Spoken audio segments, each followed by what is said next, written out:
At our daughter's third birthday party, my husband raised his glass and said, "I'm taking my daughter tonight and there's nothing anyone can do about it." He said it right after we sang happy birthday while 40 guests stood there with cake plates in their hands. My mother dropped her fork and my father started moving toward him, but my husband held up his hand. "Before anyone calls the police, you should know I have full custody as of this morning." I felt my legs go weak because we weren't even separated, let alone divorced. "What are you talking about?" I managed to say while our daughter Mia played with her new toys completely unaware. He pulled out a manila envelope from his jacket and held it up. "Emergency custody order. Signed by Judge Harrison at 9 this morning." My best friend Rachel grabbed my arm to steady me. "On what grounds?" she demanded because she was a paralegal and knew this stuff. "Unfit mother, drug use, neglect. It's all documented." He was lying, but he said it so calmly that people started looking at me differently. My sister Kate stepped forward. "That's insane. She doesn't even drink wine." But my husband just smiled. "Tell them about your prescription, Lauren, the one you've been taking for 6 months." My heart sank because I knew what he was about to do. "I take anxiety medication, prescribed by my doctor. You know this," I said, but he was already shaking his head. "You take 3 times the prescribed dose. You buy extra pills from your friend at the hospital. I have receipts." The friend at the hospital was my cousin who worked in the pharmacy. She'd never sold me anything, but I couldn't prove that. "Mom watches Mia crying while she's passed out on the couch." He continued. "I have statements from concerned neighbors." The concerned neighbors were his brother and his brother's wife, who lived 2 houses down and hated me since I'd reported them for leaving their dog outside in freezing weather. My mom finally spoke up. "I'm here every day. Lauren is a perfect mother. What are you really doing?" That's when my husband's lawyer walked in. I recognized him from the country club. Robert Pearson, who handled divorces for wealthy men who wanted to destroy their wives. "Mrs. Coleman, we need to discuss the terms of your supervised visitation." He said it loud enough for everyone to hear. Supervised visitation? I was starting to panic now. I haven't done anything wrong. My husband walked over to Mia and picked her up. "Daddy's taking you to Grandma's house tonight. Won't that be fun?" His mother lived in Florida. He was taking her across state lines. Rachel pulled out her phone. "I'm calling the police. This is kidnapping." But Pearson, the lawyer, stepped in. "I wouldn't do that. We have a valid court order. Interfering would be criminal." That's when my dad noticed something. "Why is your suitcase in the hallway? And Mia's too?" 3 suitcases were sitting by the front door already packed. This had been planned for weeks, maybe months. "We're leaving after the party," my husband said, still holding Mia, who was getting fussy. "My new job starts Monday in Miami." New job? He'd never mentioned any new job. He worked for his father's company here in town. The court agrees that relocating is in Mia's best interest, away from negative influences. He looked directly at me when he said it. Kate was filming everything on her phone, which made Pearson nervous. "Turn that off. This is a private family matter." But Kate kept recording. "It's my niece's birthday party. I can film whatever I want." That's when Uncle Paul, who'd been quiet in the corner, spoke up. He was a retired family court attorney. "Can I see that custody order?" My husband hesitated, but then handed it over. Paul read it slowly, then read it again. "This is dated today, but references a hearing from yesterday. Where was this hearing held?" Pearson answered quickly. "Judge Harrison's chambers. Emergency session." Paul smiled. "Judge Harrison is in the hospital. Has been for a week. Had a heart attack. I visited him yesterday." The party went completely quiet. Pearson's face changed. "You must be mistaken. Perhaps it was Judge Harrison Jr." Paul shook his head. "There is no Judge Harrison Jr. His son is named Michael and he's a dentist." My husband put Mia down suddenly. "There must be some confusion. My lawyer handled everything." But Pearson was already backing toward the door. "I need to make a call, verify some details." Paul held up the papers. "These are forgeries. Very good ones, but forgeries. The seal is wrong. The case number doesn't match the county format. And the judge's signature is dated when he was unconscious in the ICU." Rachel was already on the phone with the real police. My husband tried to leave, but my dad and 3 other men blocked the door. "You're not going anywhere with my granddaughter," Dad said quietly. My husband turned to Pearson. "You said this would work. You said she'd never fight it." Pearson was sweating now. "We need to leave. Now." But it was too late. Requested Dreads is on Spotify now. Check out link in the description or comments. 2 police officers walked through my front door less than 3 minutes after Rachel made the call. The younger one headed straight for my husband while his partner moved toward Robert, who was still trying to edge closer to the hallway. My dad and the other men stepped aside but stayed close enough to block any escape route. Uncle Paul held up the forged documents and started talking before anyone else could say anything. He pointed to the seal first, then the case number, then the signature, while explaining in detail why each part was wrong. The officers listened carefully, and one of them pulled out a notebook to write down what Paul was saying. My husband kept repeating that this was all just a big mistake, and his lawyer had handled everything properly. He said it in this calm voice like he was trying to convince everyone that he was the reasonable one here.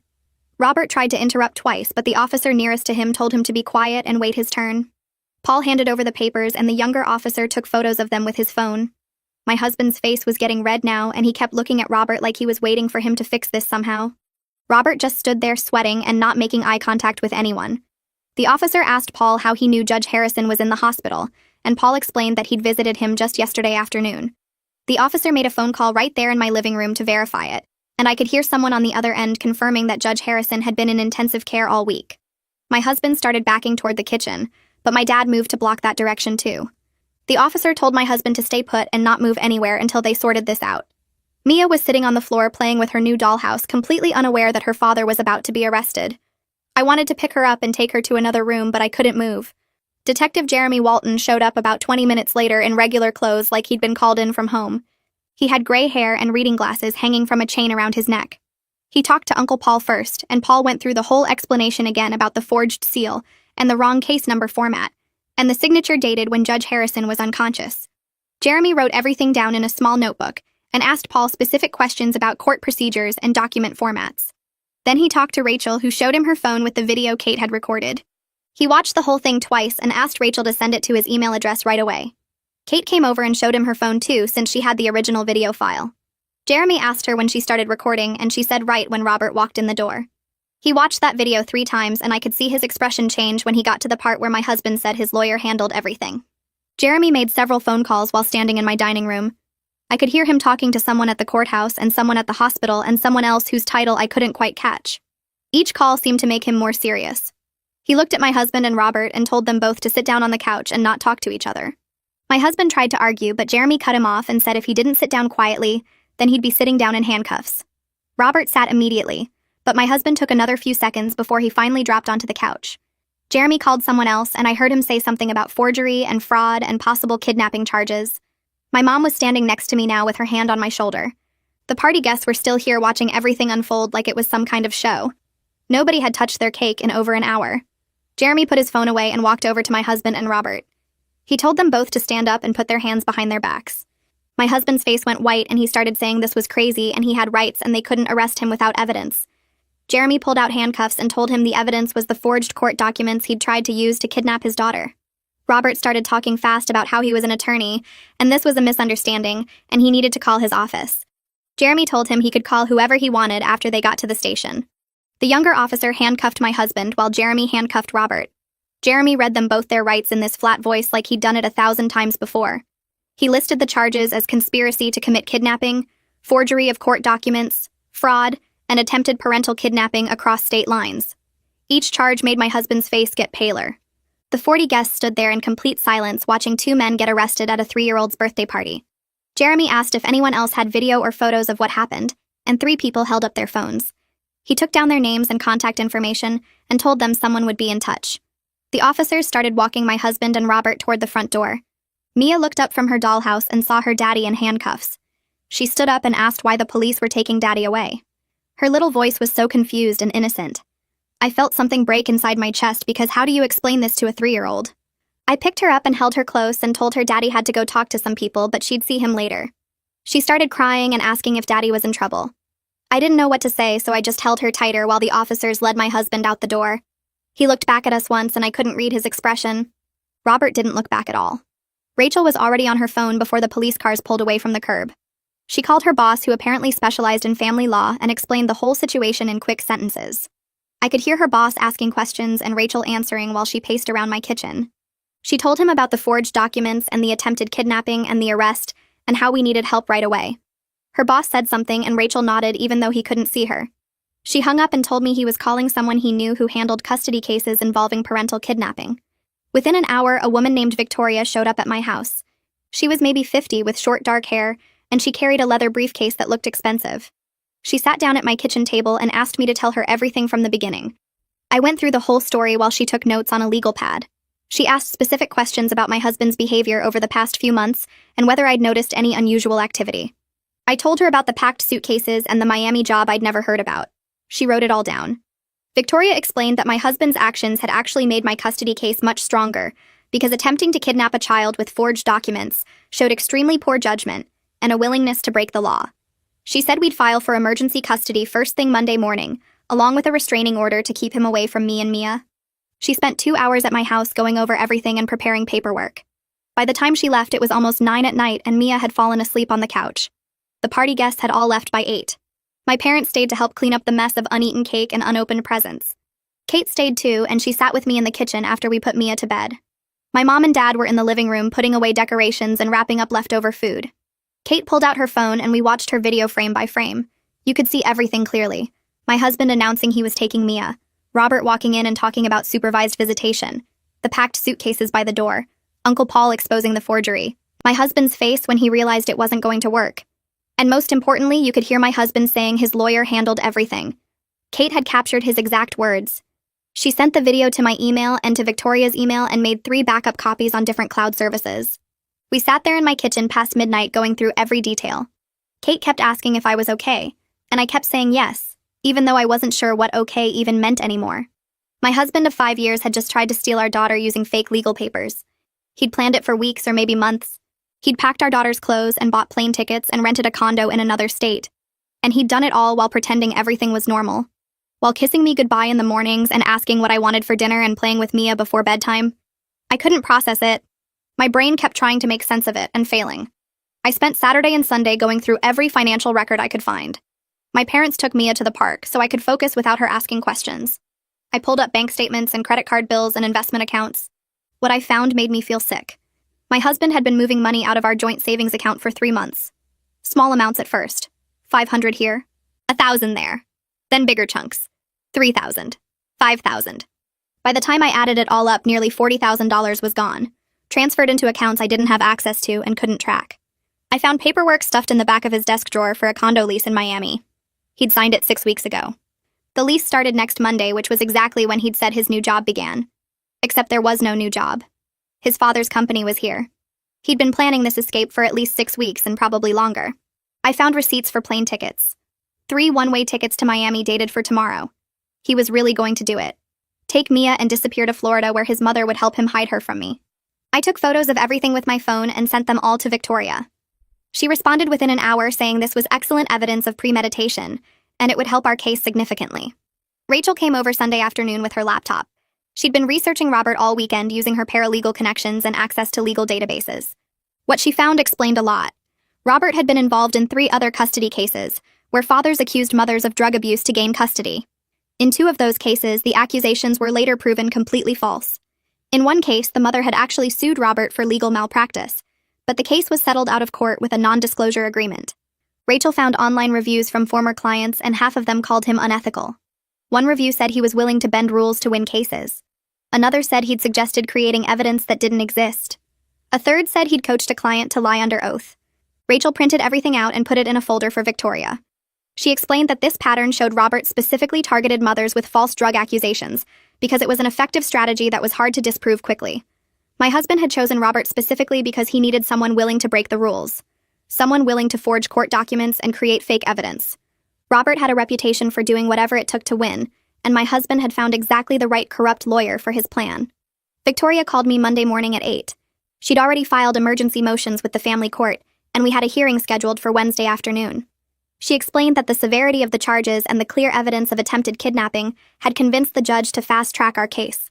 My husband had been released on bail Sunday night, but there was a temporary restraining order in place. He couldn't come within 500 feet of me or Mia, and he couldn't contact us in any way. Victoria said his parents had hired a different lawyer to fight the custody case since Robert was now facing criminal charges himself. She warned me that his new lawyer would try to minimize what happened and paint my husband as a desperate father who made bad choices. We needed to be ready to counter that narrative with facts and evidence. I spent Monday and Tuesday preparing for the hearing. Victoria came to my house both days to go over my testimony and review all the evidence we had. The forged documents, Kate's video, the financial records showing premeditation, the Miami condo lease, the packed suitcases, my clean drug tests from my annual physical 2 months ago that proved I'd never abused my medication. Every piece fit together to show this wasn't a desperate mistake, but a carefully planned crime. Wednesday afternoon, I sat in a courtroom while my husband's new lawyer argued that the forgery was all Robert's idea. He claimed my husband was just a worried father who wanted to protect his daughter from my supposed drug problem. He said my husband had been manipulated by an unethical attorney and didn't know the documents were fake. Victoria stood up and destroyed that argument in less than 5 minutes. She presented the Miami condo lease signed 6 weeks ago, the financial records showing systematic money transfers over 3 months, the packed suitcases that proved he was ready to leave immediately, the plane tickets purchased 2 weeks before the birthday party. Every piece of evidence showed planning and intention. Then she presented my drug test results from my annual physical proving I'd never abused my anxiety medication. My doctor had even written a letter confirming I took my prescription exactly as directed and had never asked for early refills or shown any signs of addiction. Victoria played Kate's video for the judge showing my husband's own words admitting his lawyer handled everything. The judge watched it twice. The hearing took 53 minutes total. Judge Victoria sat at her bench reviewing Uncle Paul's written analysis of the forgery. She watched Kate's video 3 times. She read my doctor's testimony and looked at my clean drug test results. She examined the Miami condo lease and the financial records and the plane tickets. Then she looked at my husband and asked him directly if he'd known the custody documents were forged. His lawyer tried to answer for him, but the judge said she wanted to hear from my husband himself. He said he'd trusted his lawyer and didn't know the documents were fake. Judge Victoria asked him about the Miami condo and why he'd signed a lease 6 weeks ago if this was a sudden, desperate decision. He didn't have a good answer. She asked about the $40,000 he'd transferred and the packed suitcases and the plane tickets. He kept saying he'd been trying to protect Mia from my drug problem, but he couldn't explain why he'd been planning for months if it was really an emergency. Judge Victoria granted me temporary full custody with supervised visitation only for my husband. She said he could see Mia 2 hours per week at a supervised visitation center, with a court-appointed monitor present. She looked genuinely angry when she talked about the forged documents. She said forging court papers and a judge's signature undermined the entire legal system and showed a complete disregard for the law. She said my husband had traumatized his daughter and destroyed any trust that existed in his marriage. She set another hearing for 3 months later to review the custody arrangement, but made it clear that his actions had seriously damaged his case for any kind of shared custody in the future. 2 days after the custody hearing, Kate called me while I was making lunch for Mia. She told me Detective Walton wanted to search Robert's office and needed to know if I had any other information about him. I gave her everything Rachel had found online about his previous cases and the reviews from angry clients. The detective got a search warrant that afternoon and went through Robert's files with 2 other officers. They found templates on his computer for fake custody orders with blank spaces where he could fill in names and dates. There were 6 other case files where he'd created fake documents for clients who wanted to take kids from their ex-wives. One file had notes about bribing a court clerk to use real case numbers, so the forgeries would look more real. Robert tried to claim attorney-client privilege when the detective asked him about the files, but Detective Walton explained that privilege doesn't cover criminal conspiracy. Robert was looking at charges in multiple cases now, not just mine. The detective called me that evening to tell me what they'd found, and said Robert would probably spend years in prison if he was convicted on all the charges. I felt relieved knowing he couldn't hurt other families the way he'd tried to hurt mine. The next morning, my phone started blowing up with notifications. My husband's parents had posted on Facebook claiming I was keeping their granddaughter away from them unfairly. His mother wrote this long post about how she was a loving grandmother who just wanted to see Mia, and I was being cruel by preventing visits. Several of their friends commented with supportive messages about grandparents' rights and how terrible it was that I was punishing them for their son's mistakes. None of these people had been at the birthday party, so they didn't know what actually happened. Kate saw the posts first and called Rachel immediately. They spent the next hour writing factual responses explaining that my husband had been arrested for trying to kidnap Mia using forged court documents. Rachel posted links to the news articles about the arrest and the charges. Kate posted screenshots from the court records showing the restraining order and the reasons for it. Within a few hours, the comments shifted completely. People started asking my husband's parents why they were defending someone who'd forged a judge's signature and tried to take a child across state lines. His mother deleted her original post, but by then dozens of people had already shared it with their own comments about the situation. My father-in-law posted an angry response claiming we were spreading lies about his son, but that just made more people look up the court records themselves. By the end of the day, their social media campaign had completely backfired, and several of their friends had apologized to me privately for commenting without knowing the full story. 2 weeks after the birthday party, my cousin Sarah called me crying so hard I could barely understand her. She worked in the hospital pharmacy, and investigators had shown up that morning asking questions about whether she'd sold me pills illegally. My husband had told them she was my source for extra anxiety medication, and they needed to verify his claims.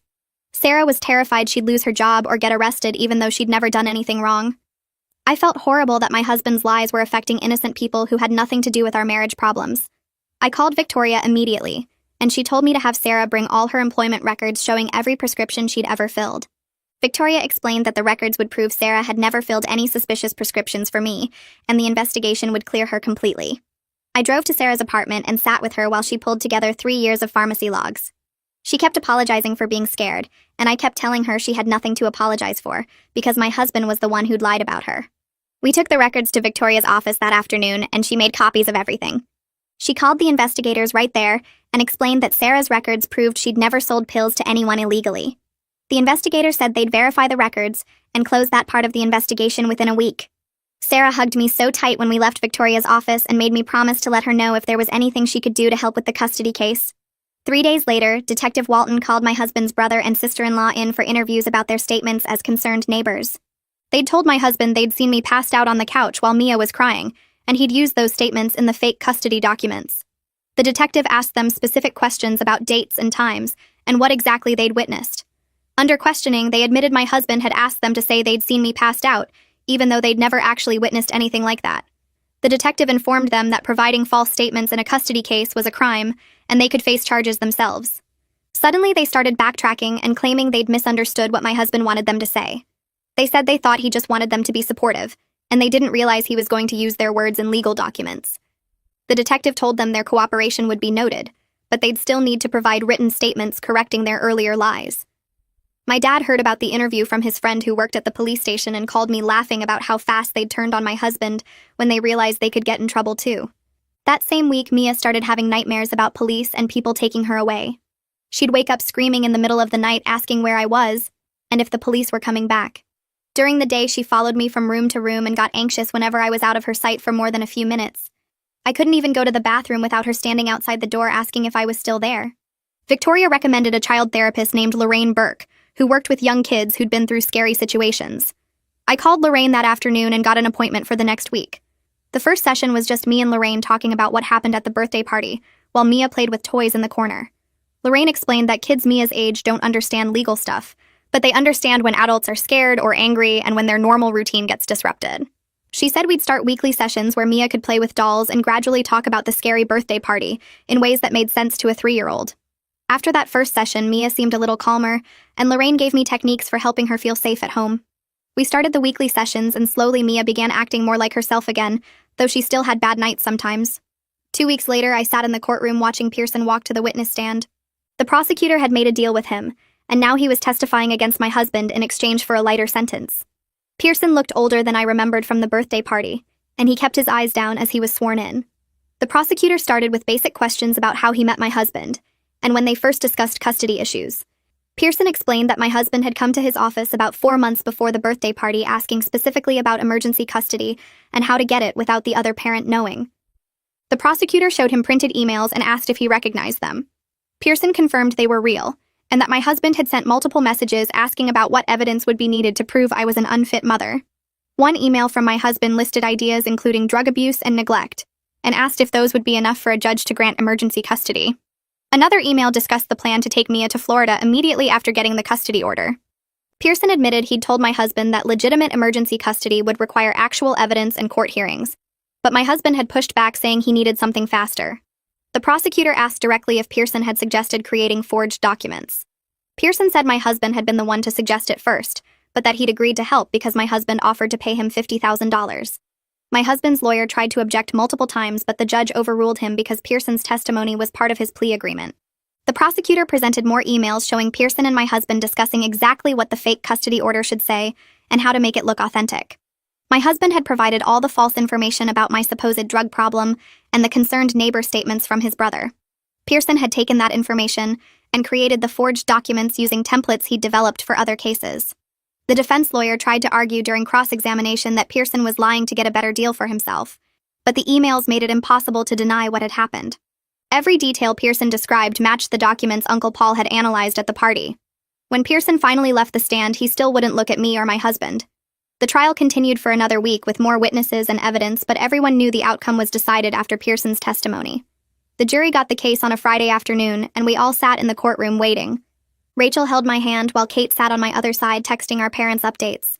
Victoria had warned me that juries could take days to decide, but this one came back in less than 3 hours. The bailiff told us the jury had reached a verdict and we needed to return to the courtroom. My legs felt shaky walking back in, and I couldn't look at my husband sitting at the defense table. The judge asked the jury foreman if they'd reached a verdict, and he said yes. Guilty on conspiracy to commit kidnapping. Guilty on forgery. Guilty on fraud. My husband's face went completely white, and his lawyer put a hand on his shoulder, but he just sat there staring straight ahead. The judge set a sentencing hearing for 2 weeks later, and my husband was taken back into custody because the prosecution argued he was a flight risk. I watched the bailiff put handcuffs on him and lead him out through the side door. Rachel hugged me in the hallway outside, and Kate was crying even though she tried to hide it. Victoria said this was the best possible outcome and that it would help enormously with the custody case. The sentencing hearing was shorter than I expected. The prosecutor asked for the maximum sentence because my husband had tried to kidnap a child and had abused the legal system. My husband's lawyer argued that he was a first-time offender who'd made a terrible mistake out of desperation. The judge didn't seem impressed by that argument. She said my husband's actions represented a serious breach of trust and an abuse of the legal system that could have traumatized a young child. She sentenced him to 3 years in prison with possibility of parole after 18 months. My husband didn't react at all when she announced the sentence. His parents were sitting in the back of the courtroom, and his mother started crying loudly, but his father just looked angry. The judge added that my husband would need to pay restitution for my legal fees, and that she was recommending he have only supervised visitation with Mia even after his release. As soon as the hearing ended, my husband's parents tried to approach me in the hallway, but Victoria stepped between us and told them any communication needed to go through lawyers. Within a week of the criminal conviction, the family court scheduled a hearing on permanent custody. My husband's parents filed a motion asking for grandparent visitation rights, which surprised me because they'd barely been involved in Mia's life before all this happened. Victoria explained that grandparents could request visitation in our state, and that the court would consider what was best for Mia. We had a meeting in Victoria's office to discuss how to handle their request. I wanted to say no completely because I was still so angry about everything their son had done, but Victoria pointed out that Mia shouldn't lose her entire paternal family just because her father had committed crimes. She suggested supervised visits twice a month as a compromise. Rachel thought I was being too generous, but Kate agreed with Victoria that Mia might want a relationship with her grandparents when she got older. After thinking about it for several days, I agreed to the supervised visits with strict conditions about where and when they could happen. 5 months after that terrible birthday party, I stood in front of a family court judge waiting to hear the final custody decision. My husband had been in prison for 3 months by then, and his lawyer argued that he should still get visitation rights once he was released. Victoria presented evidence of the kidnapping attempt, the forged documents, and the criminal conviction. She also had statements from Lorraine about how the attempted kidnapping had affected Mia emotionally. The judge reviewed everything and said it was one of the clearest custody cases she'd seen.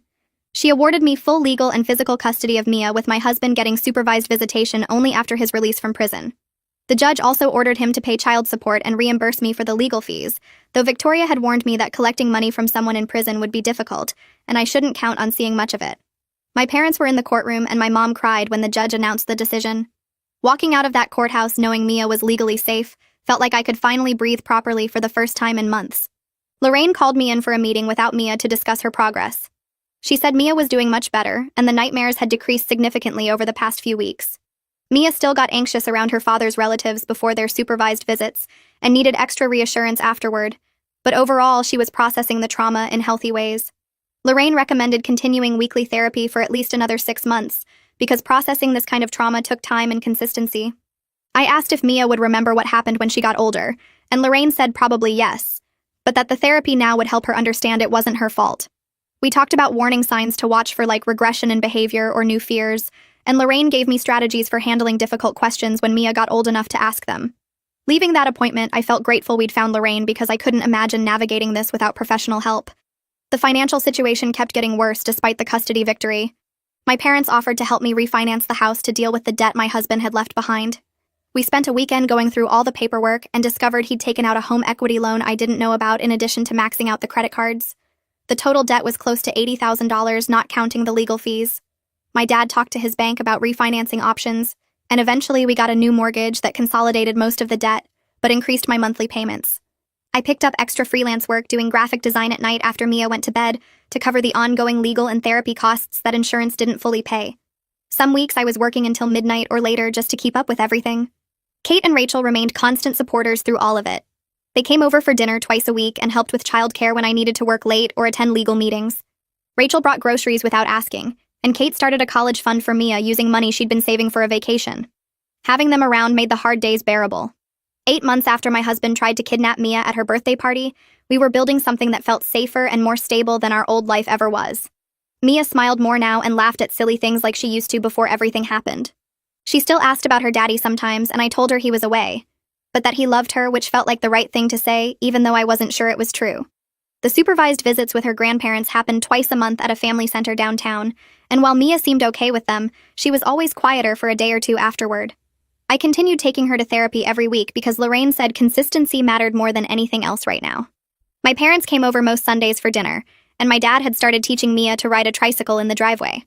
The financial pressure was still overwhelming, and some months I wasn't sure how I'd make all the payments, but we were managing.